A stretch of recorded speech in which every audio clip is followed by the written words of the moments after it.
There's an old story that circulates through the small, winding roads of the Pacific Northwest. A tale that's haunted the area for generations. It's one that you may have heard before, passed along as a chilling warning, or perhaps whispered about in dark corners of campsites and sleepovers. This story, like so many urban legends, has become a part of local folklore, etched into the collective memory of a community. This is the story of the Bandage Man. Who is the Bandage Man? What are the origins of this terrifying figure? And why does this unsettling tale continue to capture the imaginations of those who hear it? In this documentary, we'll explore the origins, the variations, and the lasting impact of the Bandage Man. We'll travel down fog-covered roads and revisit the eerie moments where fact and fiction blur. The story of the Bandage Man has its roots in the small coastal towns of Oregon, specifically along the winding roads near the town of Cannon Beach. Local accounts of the Bandage Man vary slightly, but the core elements remain the same. According to the earliest stories, the Bandage Man is a figure covered head to toe in bandages, his entire body swathed in cloth, only his eyes visible, a grotesque mask of unhealing wounds. Some say he was a man who survived a horrific accident, possibly a shipwreck, a crash, or an explosion. Others claim he was a victim of a terrible fire or industrial accident. Regardless of the specifics, one thing remains clear. The Bandage Man's appearance is the stuff of nightmares. But what is it that makes his legend so enduring? The legend's origins are murky, but many point to the 1950s as a period when the story began to gain traction. The Bandage Man reportedly became a fixture of local lore, especially among teenagers. Word spread quickly, as it often does in small towns, of sightings in the forests, along secluded roads, and even on the outskirts of town. People would claim to have seen a strange figure wandering through the mist, wrapped entirely in bandages, moving with a stiff and erratic gait. One early account from the late 1950s tells of a group of teenagers driving down a dark, isolated road late at night. As they passed through the dense fog, they noticed a shadowy figure standing by the roadside, its body covered in white bandages.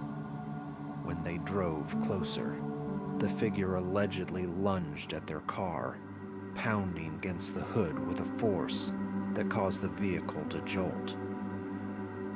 The teens quickly sped away, terrified by the encounter, and when they returned the next day with a group of adults to investigate, there was no trace of the mysterious figure, no sign of someone injured or covered in bandages, just the lingering feeling that something had been watching them from the shadows.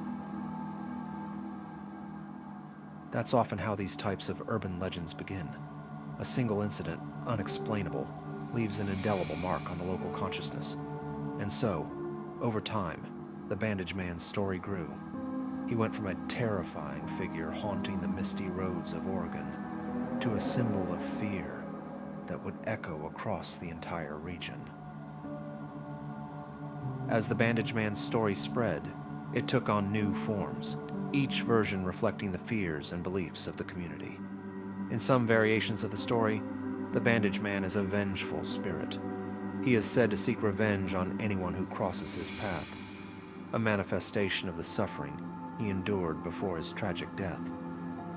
Others say he's not just a ghost, but a living, breathing being, an individual so scarred and broken that he no longer resembles a man at all. One of the most prominent variations involves a connection to Cannon Beach itself. Locals tell of a man, once a fisherman, who became horribly disfigured in a tragic accident while at sea. he was left to die alone, his body ravaged by both the ocean and the fire that followed.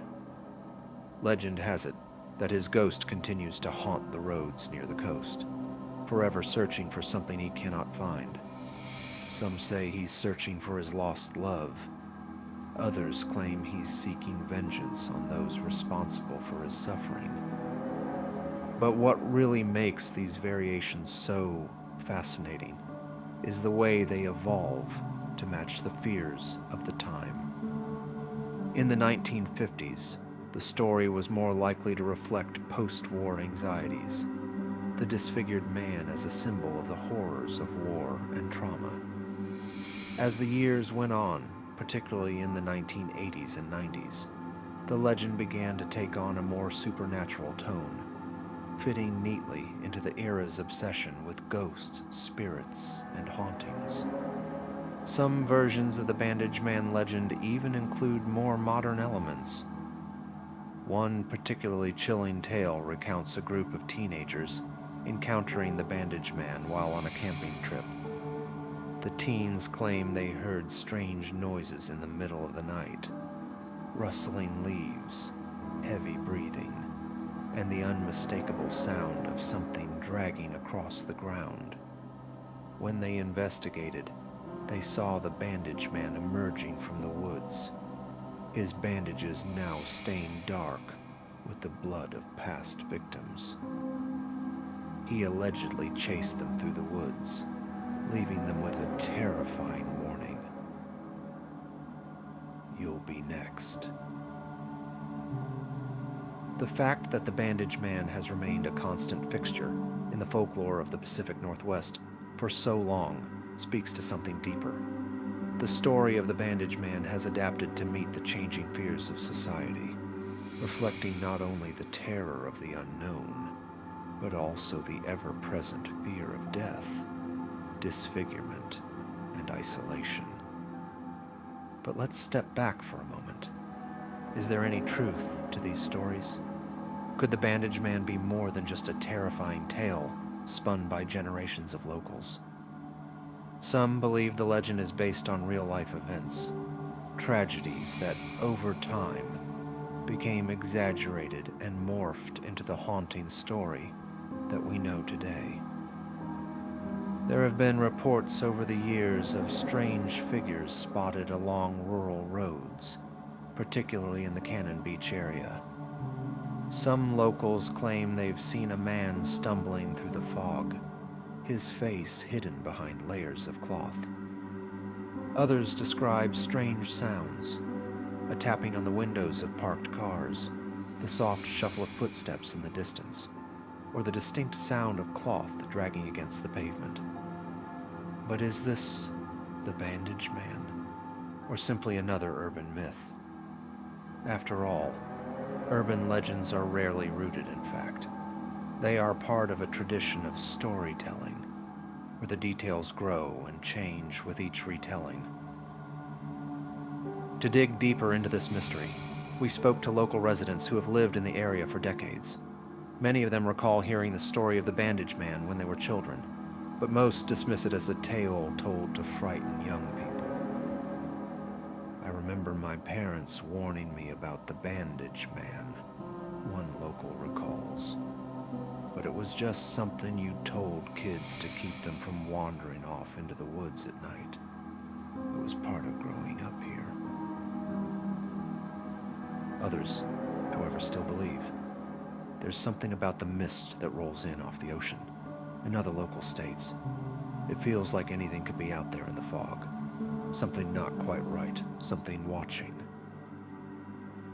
Still, no one has ever come forward with a concrete sighting or a clear piece of evidence that proves the existence of the Bandage Man. Yet the stories persist, and the legend continues to thrive, perhaps because of the very uncertainty that surrounds it. As with many urban legends, the Bandage Man has transcended his roots in the small coastal towns of Oregon. Today, the story is shared widely, appearing in online forums, on social media, and in the occasional horror movie. There's something about the Bandage Man that resonates with the human psyche.